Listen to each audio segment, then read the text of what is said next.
The Savannah wedding glittered with champagne and crystal chandeliers as my son raised on my sweat, and years of hiding humiliated me before 280 guests. They smirked at my thrift store dress, never knowing I owned the entire event.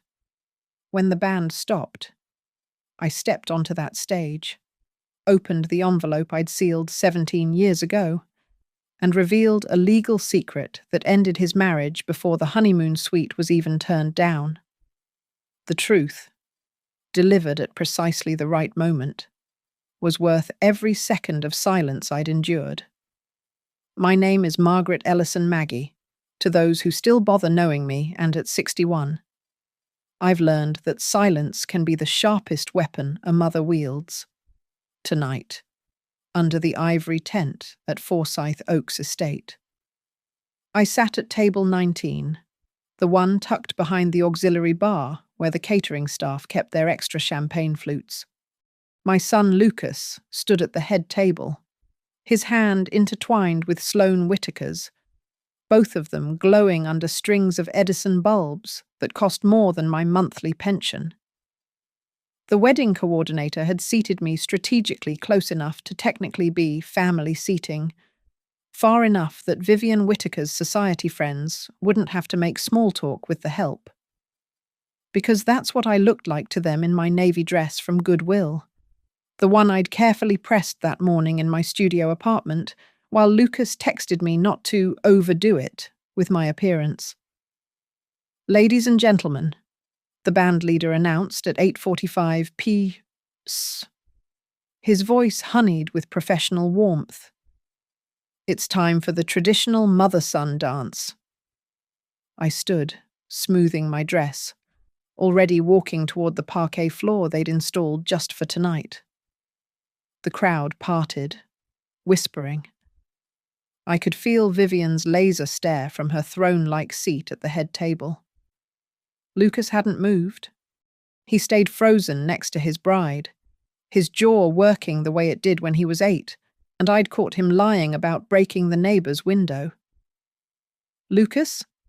Honey?" I said, loud enough for the microphone to catch. "Shall we?"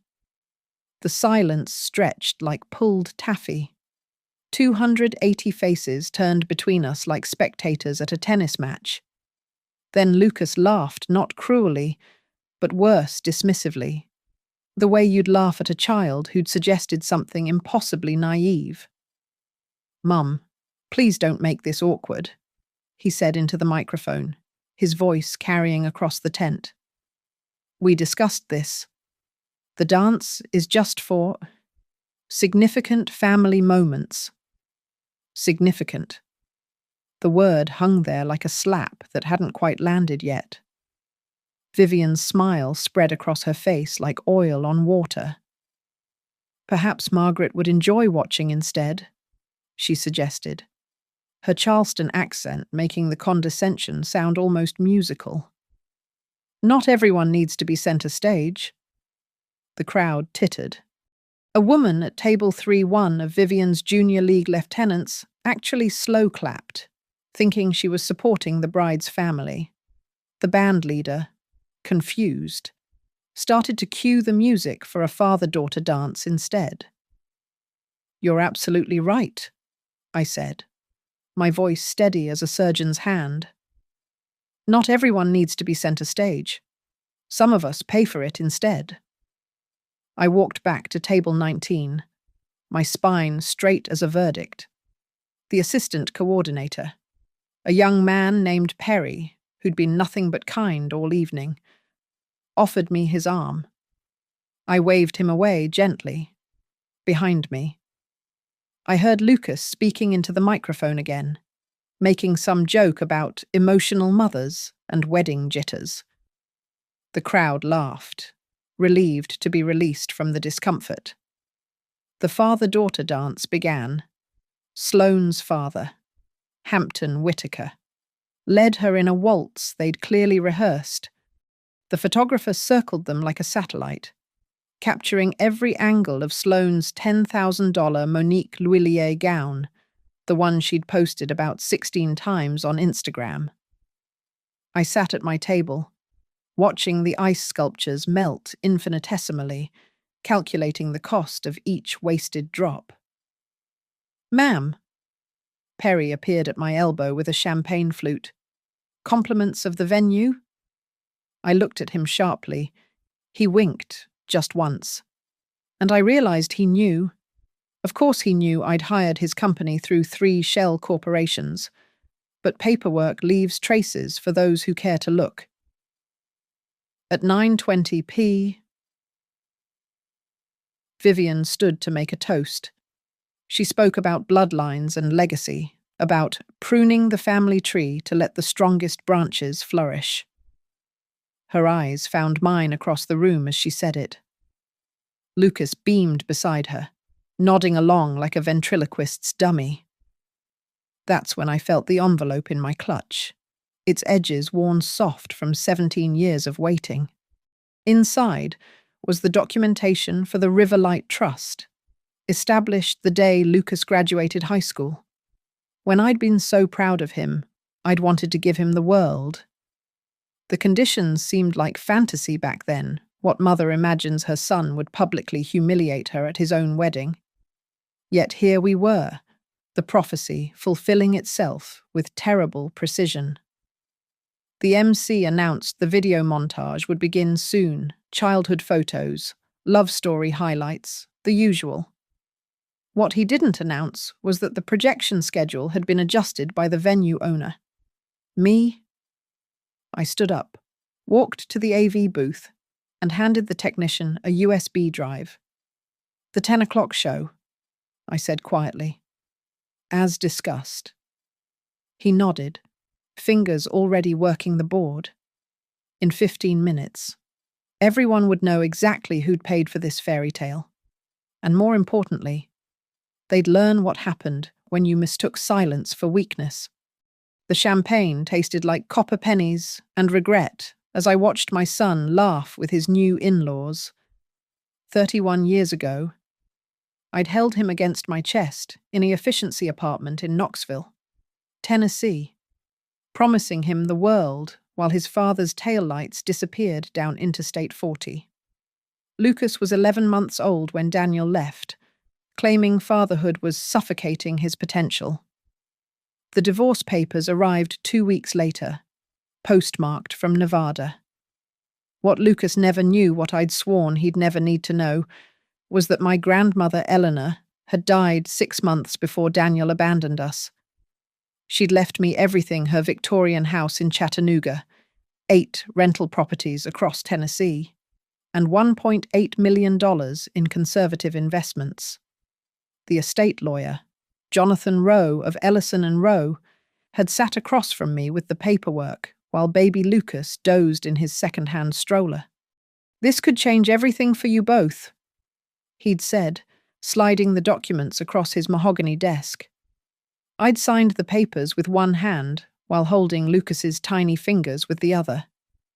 Then I'd done something that made Jonathan's eyebrows climb to his receding hairline. I'd instructed him to lock it all away in an irrevocable trust. "I want my son to know what it means to earn," I'd told him. "To understand that money is sweat and time and sacrifice, not something that just appears because someone died." Jonathan had drafted the documents according to my specifications, including one peculiar condition I'd added after a particularly dark night when Lucas was 14. He'd come home from a friend's birthday party at a country club, looked at our cramped apartment, and said, "God, Mum, why can't you be somebody?" That night, I'd called Jonathan and added the clause if Lucas ever publicly humiliated me at a significant life event: graduation, wedding. Any formal gathering, the trust would activate differently. Instead of transferring to him at 35 as planned, it would remain under my control, with me as sole beneficiary able to disperse or withhold funds at will. "That's quite specific," Jonathan had observed.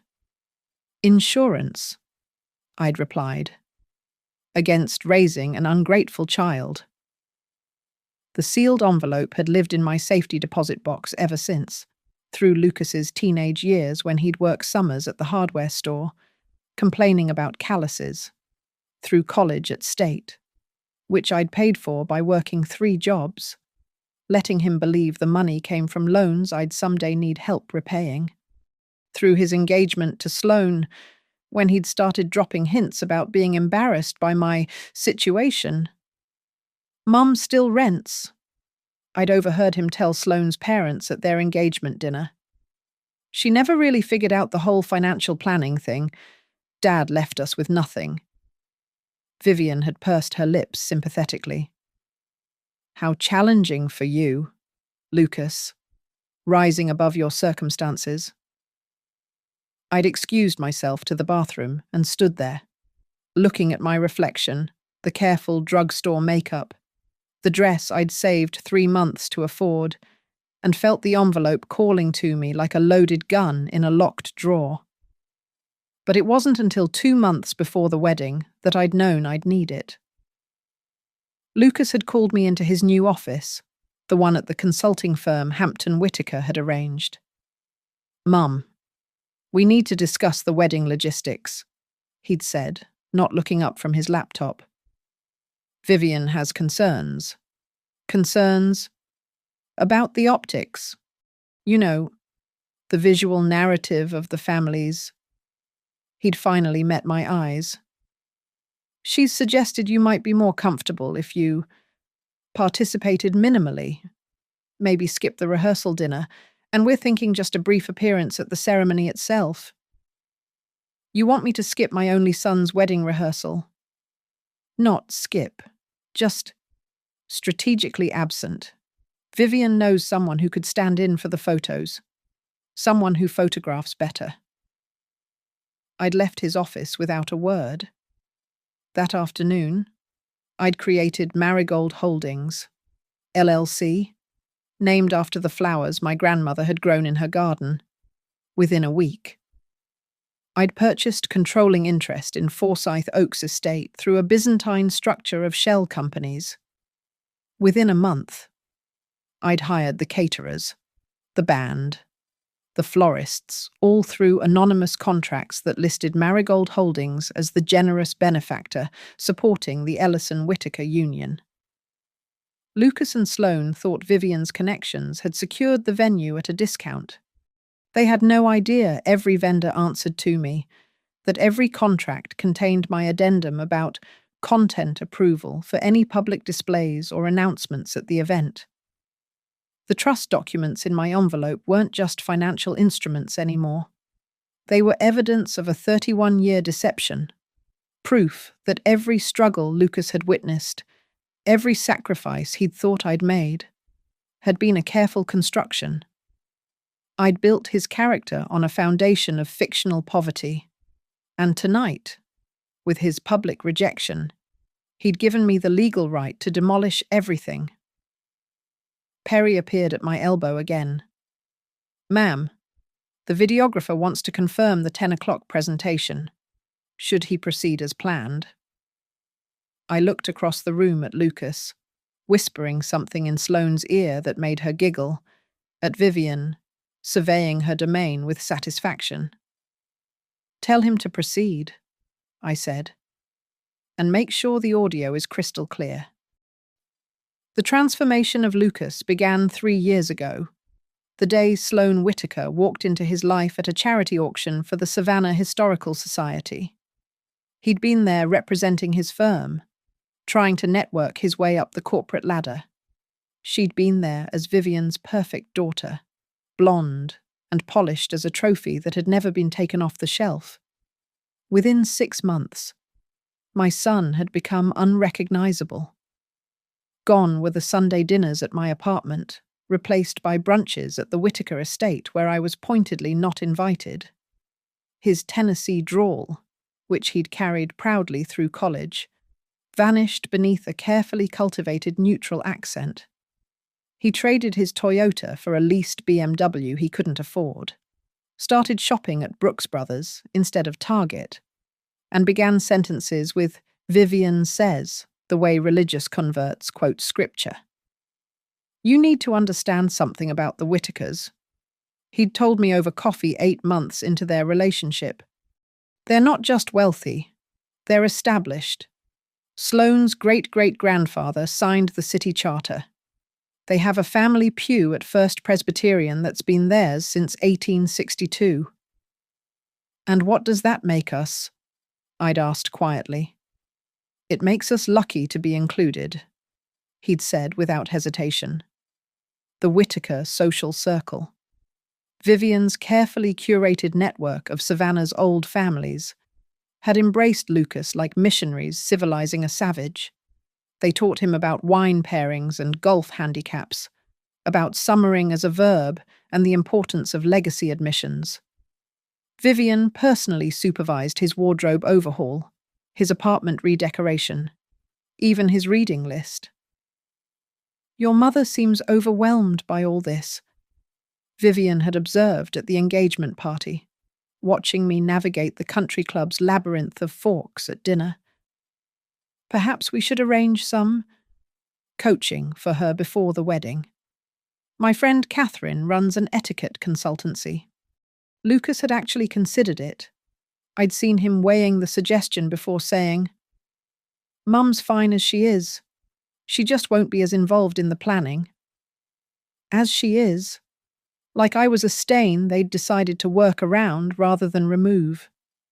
The wedding planning had been a masterclass in exclusion, disguised as consideration. Vivian scheduled vendor meetings during my work hours, texted Lucas updates instead of including me in emails, and made decisions in emergency sessions that I somehow never knew about until after contracts were signed.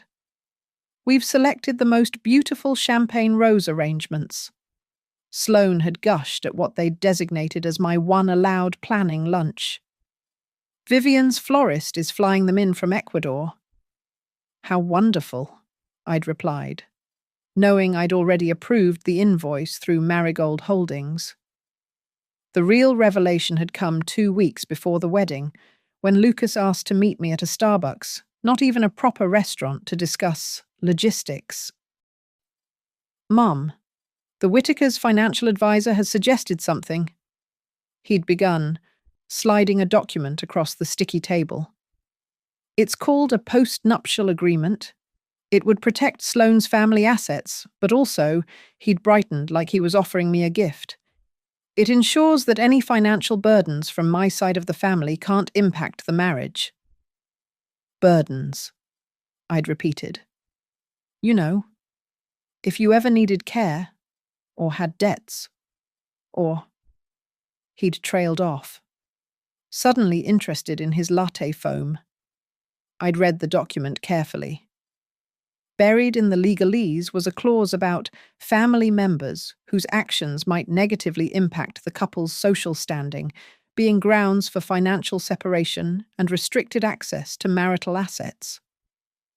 "Vivian thinks it's just smart planning," Lucas had added. "She says mixing financial classes in a marriage requires boundaries." That night, I'd called my lawyer not Jonathan from the trust, but a different firm, Archer and Vale, that specialized in prenuptial investigations. What they'd found over the next 10 days had been worth their exorbitant fee. Emails between Sloane and Vivian discussing Lucas as a project and a social rehabilitation. Sloane's text to her sorority sisters calling the marriage a merger, and Lucas her bridge to liquidity, apparently. Hampton's real estate ventures weren't as solid as they appeared. Most damning was a recorded call between Vivian and her lawyer discussing the post-nuptial agreement as a way to quarantine the undesirable elements while keeping Lucas's income potential. "They see your son as a wallet with trainable manners," the investigator had told me bluntly. "His 6-figure salary, his partnership track, that's what they're buying. But they want it without the background that came with it. Without you." I'd sat in my apartment that night, surrounded by 30 years of photographs, Lucas's first steps, his high school graduation, his college acceptance letter, and made my decision. If they wanted to erase me, I'd let them, but I'd make sure everyone knew exactly what they were erasing. The contracts I'd had drawn up for the wedding venue included provisions neither the Whitakers nor Lucas knew about. As the shadow financier, I had final approval over all public presentations. The vendors had signed NDAs preventing them from revealing the funding source until I gave explicit permission. The stage was set, the actors in place, and none of them knew they were performing in a play I'd written. Perry returned to my table at 9:50 p.m., bending close to my ear. The wedding coordinator is asking about the video montage. There seems to be some confusion about the content. No confusion, I assured him. The owner of the venue has provided supplementary material. It's all in the contracts. He nodded and spoke quietly into his headset. Across the tent, I saw the videographer adjusting his equipment, the screen flickering to life behind the head table. Vivian was holding court with her society friends. Lucas laughing too loud at Hampton's jokes. Sloane touching up her lipstick in her phone camera. They had no idea their performance was about to have an intermission. 6 months before the wedding, I'd begun constructing a legal framework that would make tonight possible. The first step had been Marigold Holdings, LLC, a company registered in Delaware with a subsidiary presence in Georgia. Its ownership traced through 3 layers of corporate veiling that would make any investigator dizzy. My grandmother's trust money, dormant for decades, suddenly had purpose. The acquisition of Forsyth Oaks estate had been surgical. The venue's owner, facing post-pandemic financial pressure, had been eager for a silent partner. I'd purchased 51% through Marigold, allowing them to maintain operational control while I retained something far more valuable: contractual oversight of all events. This is highly unusual, the estate's lawyer had noted during our video conference, my camera strategically off. You want final approval over all content displayed at events you sponsor. Consider it quality control. I'd replied through the voice modulator app that made me sound like a British man. Marigold Holdings has a reputation to maintain. The addendum had been slipped into every vendor contract. Any publicly displayed content at events sponsored wholly or partially by Marigold Holdings must receive final approval from the principal partner or designated representative. This includes, but is not limited to, speeches, video presentations, audio recordings, and projected images. But the masterstroke had been the Riverlight Trust restructuring. Jonathan Rowe, now silver-haired and nearing retirement, had met me at his office on a rainy February afternoon. You want to add what conditions? He'd asked, polishing his glasses as if clarity of vision would change what he'd heard. If Lucas publicly humiliates me at his wedding, and I mean specifically and documentably humiliates me in front of witnesses, several things happen immediately. I'd explained. First, the $650,000 designated for his business ventures reverts to my control. Second, the Jackson Street property I'd planned to gift him becomes a charitable donation to the Tennessee Women's Shelter. Third, I gain the legal right to disclose the trust's existence and its conditions to any parties present at said wedding. Jonathan had leaned back, studying me. Margaret, this is vindictive. It's protective, I'd corrected. I'm protecting myself from raising someone who would throw away his mother for social advancement.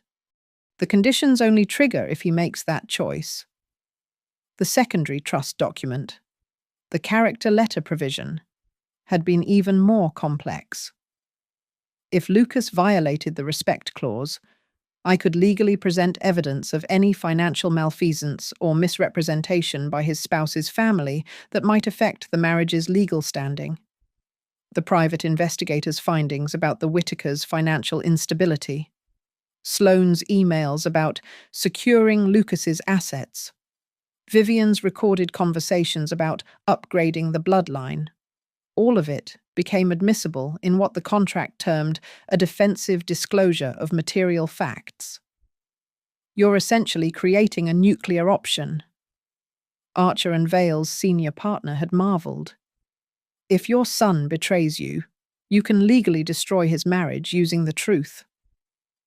Only if the marriage is built on lies, I'd pointed out. If they truly love each other, if their union is genuine, then financial revelations shouldn't matter. The security provisions had been almost comical in their thoroughness. As the venue's majority owner, I'd mandated that all spaces be equipped with recording devices for insurance and liability purposes. Every conversation in the bridal suite, every whispered conference in the gardens, every bathroom gossip session, all of it captured and stored on servers I controlled. "Isn't this illegal?" the security contractor had asked. "Not in Georgia," I'd replied. "It's a private venue with posted notices about security recordings. Every guest consents by entering."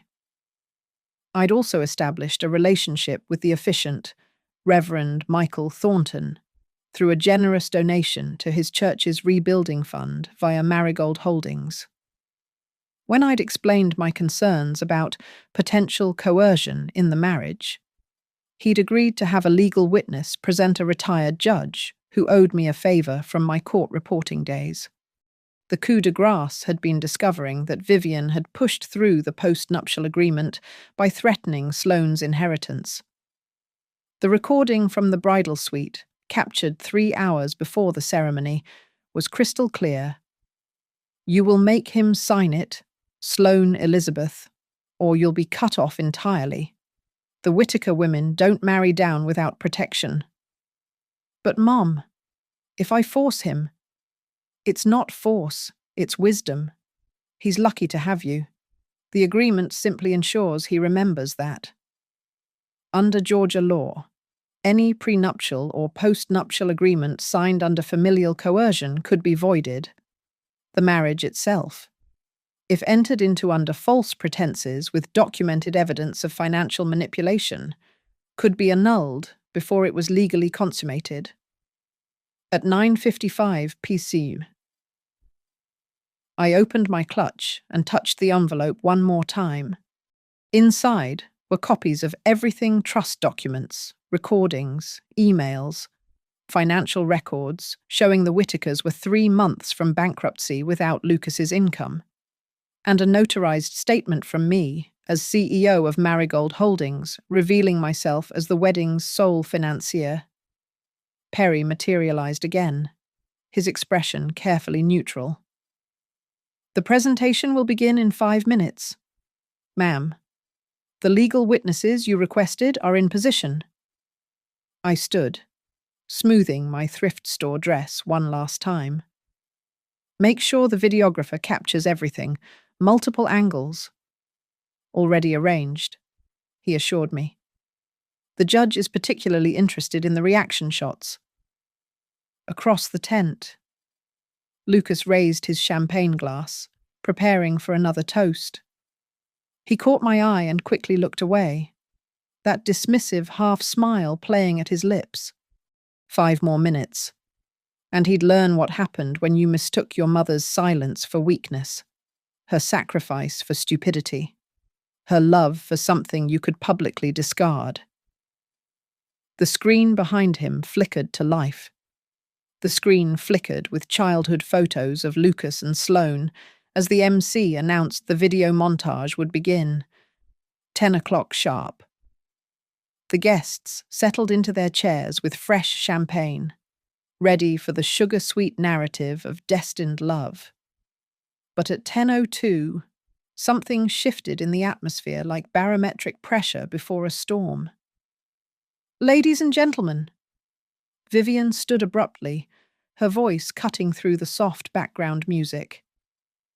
Before we continue, I've just been informed that my emerald necklace has gone missing from the bridal suite. It's worth $80,000 and is a family heirloom. The tent fell silent, except for the distant clink of dishes being cleared in the catering station. Sloane's hand flew to her mouth in practiced shock.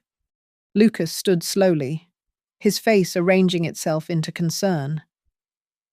"I'm sure it's just misplaced," Hampton said. But Vivian was already in motion, her silk gown rustling like snake scales. "Perhaps," she said, her voice carrying that particular Charleston sweetness that preceded social evisceration. Everyone could check their bags just to eliminate any confusion. The request hung in the air like a challenge.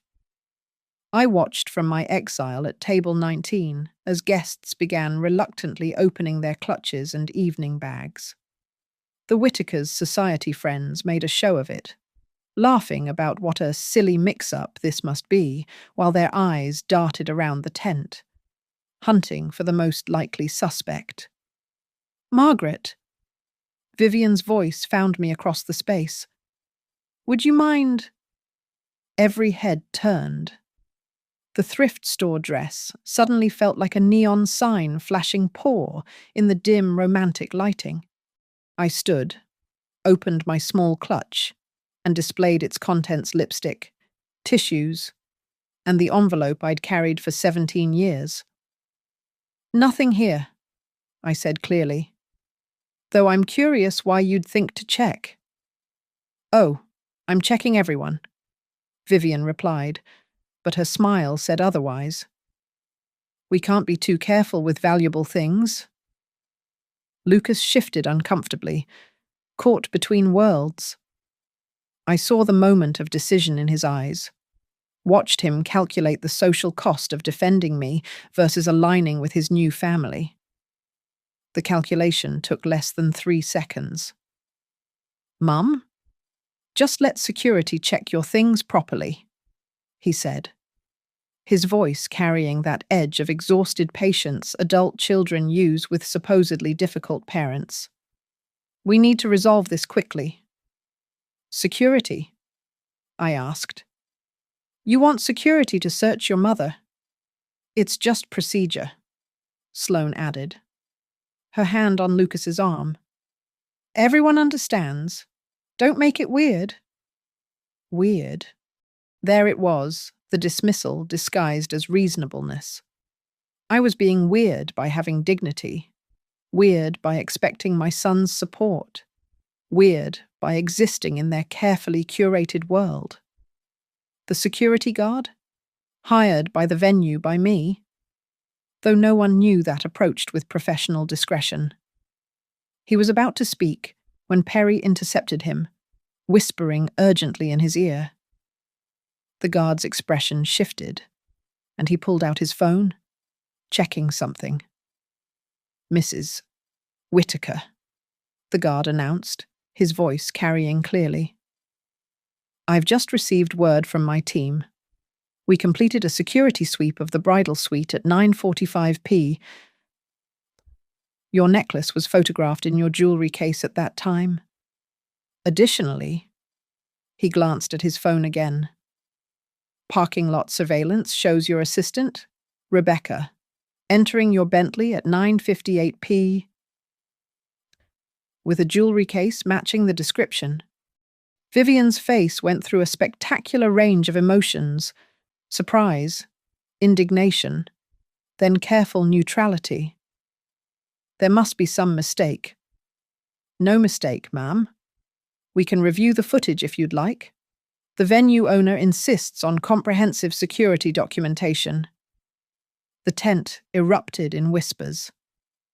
Vivian's phone buzzed, presumably Rebecca responding to what must have been a frantic text. The emerald necklace crisis dissolved as quickly as it had materialized. But the damage was done. I'd been publicly accused, and Lucas had sided with my accusers. Well, I said into the humming silence. Now that we've established I'm not a thief, perhaps we can continue with the celebration. Lucas's face was red, whether from embarrassment or anger I couldn't tell. He pulled Sloane back to their seats without meeting my eyes. Vivian sat down with the rigid posture of someone who'd just lost a battle she hadn't known she was fighting. The MC, clearly desperate to salvage the moment, gestured to the AV booth. Let's continue with our video presentation. Folks, a beautiful journey through Lucas and Sloane's love story. The screen came alive again, but instead of baby photos and first dates, a different image appeared, a legal document with Marigold Holdings, LLC, prominently displayed at the top. What the hell? Hampton stood, pointing at the screen. The video operator's voice came through the speakers, professional and calm. Ladies and gentlemen, the venue owner has provided supplementary material for tonight's presentation. Please direct your attention to the screen. I walked slowly toward the stage, every step measured and deliberate. The microphone was live, waiting. Behind me, the screen displayed invoice after invoice catering, flowers, venue, band, all paid by Marigold Holdings. The total climbed 50,000, 100,000, 142,000. There seems to be some confusion, I said into the microphone, my voice steady as a heartbeat. About who belongs here tonight, who has the right to be center stage, who's weird. Lucas started to stand, but Sloane held him back, her face pale as she began to understand that something larger was happening. So, let me clarify, I continued, opening the envelope I'd carried for so long. This wedding, this entire evening, was paid for by someone you just tried to humiliate, someone you accused of theft, someone whose son just chose his in-laws over his mother. The tent was silent now, except for the hum of the projection equipment. The screen behind me shifted to a new document, Riverlight Trust Conditions and Contingencies. Lucas? I said, looking directly at my son. You once asked me why I couldn't be somebody. Tonight. You're about to learn exactly who I've always been. 3 minutes, I said into the microphone, my voice cutting through the tense, shocked silence. That's all I need. 3 minutes and your complete attention, because what I'm about to share is being recorded for legal purposes at the request of the venue's owner, which, as you're about to understand, is me. The security cameras were visible now, their red lights blinking like eyes in the darkness beyond the Edison bulbs. Judge Patricia Reeves, whom I'd spotted earlier at table 12, sat forward with the particular attention of someone who recognized legal theatre when she saw it. Layer 1, I began, pulling the first document from my envelope. Marigold Holdings, LLC, established 6 months ago, owns 51% of Forsyth Oaks estate. As CEO of Marigold, I personally approved and funded this entire wedding, $142,000, not including the vendor gratuities I'll be distributing later. The screen behind me displayed the contracts, bank transfers, ownership documents, irrefutable proof cascading like dominoes. Gasps rippled through the crowd. Someone dropped a champagne flute. It shattered musically against the parquet floor. That's impossible. Vivian stood, her voice sharp as winter. We have contacts here. The Pemberton family. The Pembertons own 49%. I interrupted smoothly. They needed a silent partner after COVID. They found one. Me. The woman in the thrift store dress you've spent all evening mocking. Lucas's face had gone from red to white. his mouth opening and closing like a landed fish. Sloane gripped his arm hard enough to wrinkle his jacket. "Layer 2," I continued, clicking to advance the presentation. The screen showed security footage from the parking lot, time-stamped 9:58 p.m.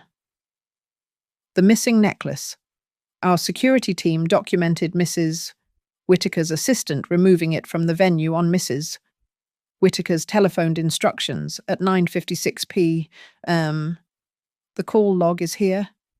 The intention, it seems, was to create a scene, to humiliate someone. We have the footage from multiple angles, including the bridal suite where the decision to test the poor relation was discussed. I played the audio. Vivian's voice filling the tent. "Check her bag first. Make it natural but pointed. Lucas won't defend her if we make it about protecting Sloane's property." The crowd had become a single organism, breathing in unified shock. Several phones were out, recording, despite the no phones policy Vivian had insisted upon. "Layer 3, I said, my voice dropping to a conversational tone that the excellent sound system carried perfectly. 2 months ago, Sloane sent her mother an email about her marriage strategy. Perry, please display Exhibit C. The email filled the screen in damning clarity. Mom, after the wedding, I'll push the post-nup harder. Lucas is malleable, especially if we frame it as protecting our future children from his mother's potential needs. Once he signs, we lock the accounts. His promotion to partner should net $400K annually, enough to cover Dad's development debts. He thinks he's marrying up, so he won't question it. The boy's desperate to be us. That's private correspondence, Hampton shouted, standing now too, his face purple. You can't. Actually, I can, I said calmly. When emails are sent through the venue's Wi-Fi network, which I own, regarding events I'm financing, with clear indication of financial fraud that affects contracts I'm party to, they become relevant business documentation. My lawyers will be happy to explain the finer points. Judge Reeves stood slightly, her voice carrying natural authority. The legal precedent is clear. Mr. Whitaker, please sit down. Layer 4, I continued, feeling the rhythm of revelation like a symphony reaching crescendo. The Riverlight Trust, established 17 years ago with my grandmother's inheritance of $1.8 million. Lucas, you grew up thinking we were poor. We weren't. Every struggle you witnessed, every extra shift I pretended to work, every second-hand item we bought, all of it was theatre. I wanted you to understand the value of money, the weight of work, the price of dignity. I pulled out the trust documents, holding them up to the light. But I also knew that money could corrupt, could turn love transactional. So I built in a safeguard, a simple clause if my son ever publicly humiliated me at a major life event. The trust wouldn't transfer to him. Instead, it would remain under my sole control. The screen displayed the relevant section, highlighted in yellow upon documented public humiliation of the truster by the beneficiary at a formal event of significance, wedding, graduation, etc. All funds revert to truster's sole discretion, with beneficiaries' access terminated immediately. Tonight, at 10:22 p.m, I said, looking directly at Lucas. You triggered that clause. The $650,000 set aside for your business ventures, the Jackson Street property, the investment portfolio that would have been yours at 35. All of it now requires my signature for every cent. Lucas stood abruptly, his chair falling backward. Mum, you can't. This is insane. Insane? I asked quietly. Or just poor, weird, embarrassing? All the things you've called me tonight. The screen shifted again. But here's the part that ends your marriage. Son. Not my hurt feelings. Not even your betrayal. The fraud. A new document appeared, the prenuptial agreement Lucas had signed, with one section circled in red. When you sign a prenuptial agreement in Georgia, asserting that both parties enter freely without coercion or misrepresentation, that's a legal attestation. But we have recordings legally obtained in my venue of Mrs. Whitaker threatening to disinherit Sloane if she didn't force this agreement. We have emails discussing you as a financial bridge. We have evidence that the Whitakers are 3 months from bankruptcy, that Hampton's developments are leveraged beyond recovery, and that your income was their salvation. I turned to face the crowd fully. In 10 minutes, the documentation will be provided to the efficient and the state. A marriage, built on documented financial fraud, entered under false pretenses with evidence of coercion, can be annulled before it's consummated. The choice, of course, is yours. Now for the finale, I said, pulling the last document from my envelope with the careful precision of a surgeon extracting a bullet. The reason this marriage is already over, even if Lucas and Sloane want to pretend otherwise. The screen behind me shifted to display a marriage certificate, still unsigned by the state registrar, but bearing all other signatures from the ceremony. The timestamp read 7:45 p.m. Barely 2 hours ago, though it felt like a lifetime. In Georgia, I explained, my voice carrying the authority of someone who'd spent months studying family law. A marriage certificate must be filed with a sworn attestation that no undue influence was exerted on either party. It's not just a formality, it's a legal requirement. Violation constitutes marriage fraud. Judge Reeves stood fully now, her professional interest evident. Mrs. Ellison, are you suggesting— I'm not suggesting anything, Your Honor. I'm presenting evidence. I nodded to Perry, who clicked to the next slide. This is a recording from the bridal suite at 6:40 p.m. tonight, 1 hour before the ceremony. All parties were informed that the venue records for security purposes, it's in the contracts everyone signed. The audio began, Vivian's voice filling the tent with crystalline clarity. Sloane Elizabeth, stop crying. You'll ruin your makeup. But Mom, I don't want to force him. Force your providing structure. Lucas needs guidance. Once you're married, you have tonight to get him to sign the post-nuptial agreement. If he refuses, you don't consummate. No consummation means easier annulment, and we keep the gifts and deposits. That's fraud. Mum, it's business. His salary keeps us afloat until we can liquidate properly. 3 months, maybe 4. Then you can decide if you want to stay married or take the Pemberton boys' offer. But tonight, you get that signature, or you don't let him touch you. Clear. Sloane's recorded sobs provided the soundtrack as the tent erupted. Hampton lunged toward the AV booth, but my security intercepted him. Vivian stood frozen, her face the color of old parchment. There's more, I continued, relentless now.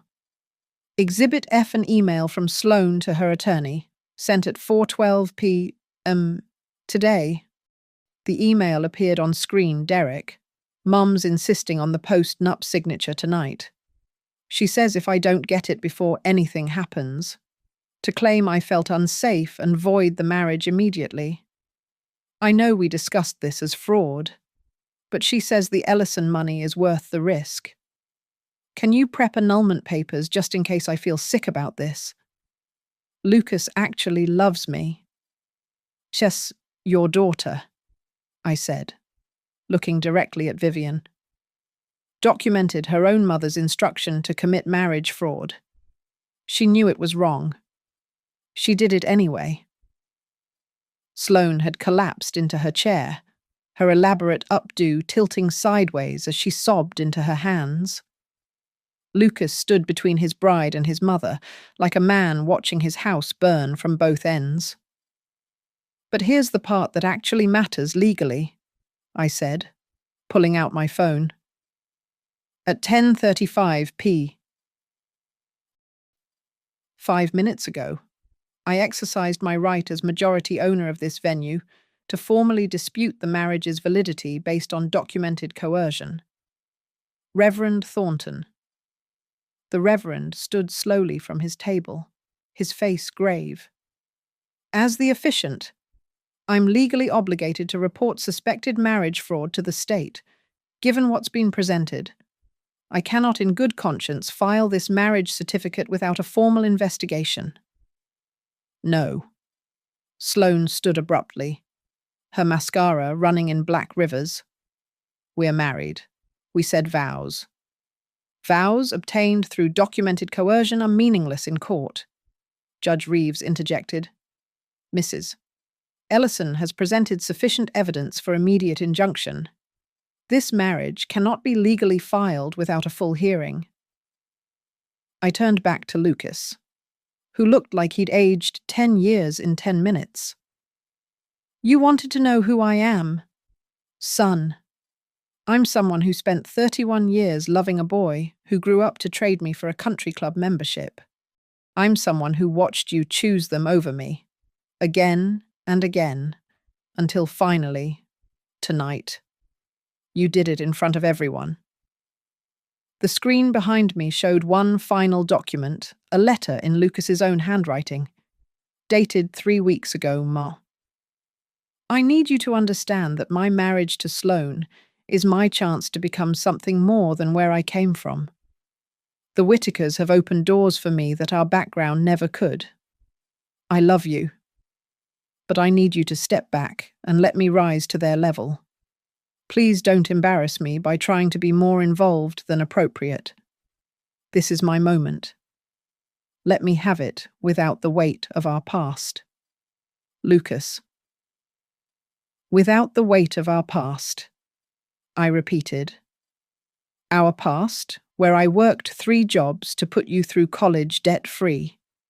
Our past, where I spent every Christmas bonus on your opportunities instead of my needs. Our past, where I loved you more than my own dignity. Until tonight."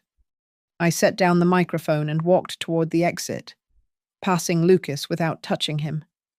Behind me, Vivian was screaming about lawsuits. Hampton was on his phone with their attorney, and Sloane was begging anyone to make this stop. At the tent's entrance, I turned back one last time. The trust documents specify that the $650,000 earmarked for Lucas can be redirected to charity at my discretion, effective immediately. It's being donated to the Tennessee Single Mothers Foundation. The Jackson Street property will become a transition house for women starting over. Lucas's voice cracked across the space. "Mum, please. You chose your family tonight. Lucas," I said simply. "It just wasn't me." The last thing I heard as I walked into the Georgia night was Judge Reeves's voice, clear and legal and final. "Given the evidence presented, I'm issuing an immediate stay on this marriage certificate pending full investigation. This wedding is legally void." The Georgia night was thick with honeysuckle and catastrophe as I walked away from the tent, my heels clicking against the cobblestone path I'd paid to have restored. Behind me, the wedding reception was collapsing like a souffle in an earthquake. Vivian's voice had reached a pitch that could shatter crystal, threatening lawsuits that her bankrupt estate could never fund. Hampton was bellowing about defamation while apparently forgetting that truth is an absolute defense. But it was the sound of running footsteps that made me pause at my rental car, not the Bentley they'd expected. but a simple Honda that fit my carefully crafted image. Mum, Mum, please. Lucas stumbled toward me, his bow tie undone, his perfect hair dishevelled. For a moment, he looked 17 again, standing in our kitchen after his first heartbreak. But I wasn't that mother anymore, the one who'd comfort first and question later. I'm sorry, he gasped, reaching for my arm. I'm so sorry. I didn't mean... Stop. I turned to face him fully, seeing him clearly perhaps for the first time. You're sorry you got caught. You're sorry there were consequences. You're not sorry for what you did. That's not true. Lucas, you wrote me a letter asking me to disappear from your life because I didn't fit your new image. You stood in front of everyone we know and refused to dance with me because Vivian told you I wasn't significant enough. You let them accuse me of theft rather than defend me. His face crumpled, and suddenly Sloane was there too, her wedding dress dragging in the gravel, her tiara askew. Mrs. Ellison? Please, we can work this out. The marriage, we don't have to void it. We love each other. Do you, I asked quietly, or do you love what you thought each other could provide? Lucas loved your status. You loved his earning potential. Where in that equation was actual love? You destroyed us, Sloane whispered, mascara stained and shaking. You destroyed everything.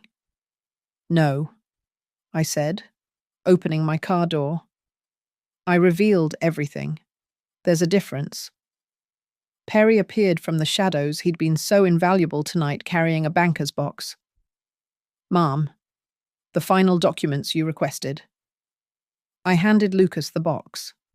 Inside were 31 years of receipts, every sacrifice itemized, every secret job documented, every dollar I'd saved by pretending to be poor so he could learn to be rich in character, if not in cash. At the bottom was a single photo, Lucas at 5, missing his front teeth, hugging me after I'd worked a 16-hour shift. On the back, in my younger handwriting, my whole world. This is what you threw away tonight? I told him. Not the money that was always just paper. You threw away the one person who loved you before you had anything to offer. Vivian had reached us now. Hampton close behind, both looking like disaster survivors. You vindictive bitch, she spat. We'll destroy you in court. Judge Reeves, who'd followed at a dignified distance, cleared her throat. Mrs. Whitaker, I'd strongly advise against further threats. Mrs. Ellison's recordings were legally obtained. The marriage fraud is documented. The financial manipulation is evidenced. You have no case. And any attorney who tells you otherwise is just taking your money, what's left of it. The Riverlight Trust, Lucas said suddenly, his voice hollow. You could still, if I apologized properly, if I proved I understood.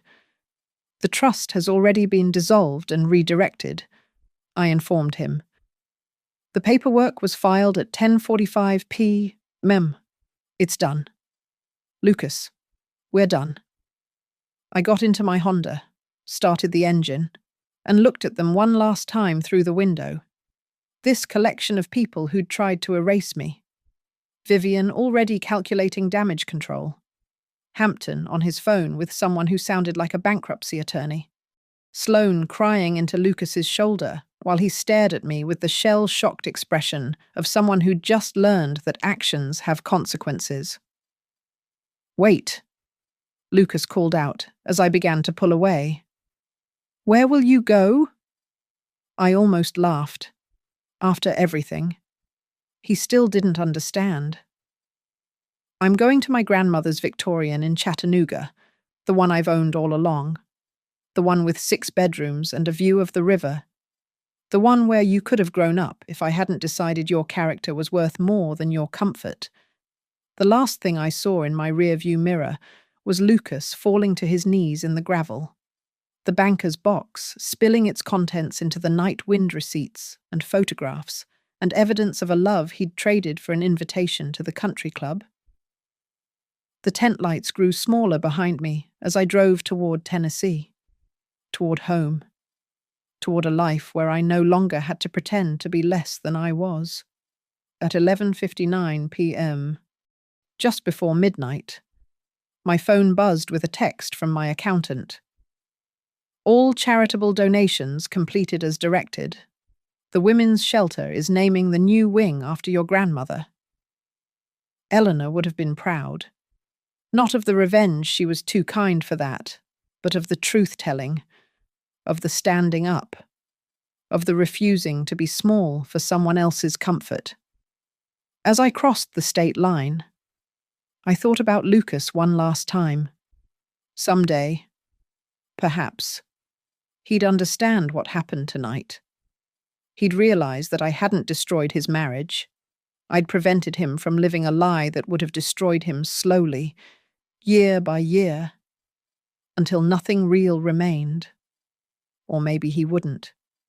Maybe he'd spend his life believing I was the villain who stole his happily ever after. Either way, I was free.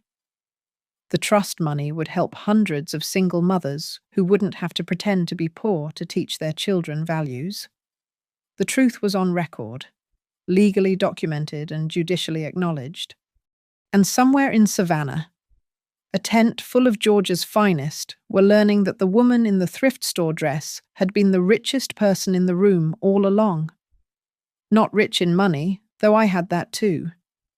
Rich in the kind of self-respect that comes from finally, after 31 years, choosing yourself. Thank you so much for listening to this story. I'd love to know where in the world you're listening from. Drop a comment below and let's connect across the miles. If this tale of a mother's ultimate revenge resonated with you, please consider subscribing to the channel and sharing your own thoughts about Margaret's decision. Was she justified?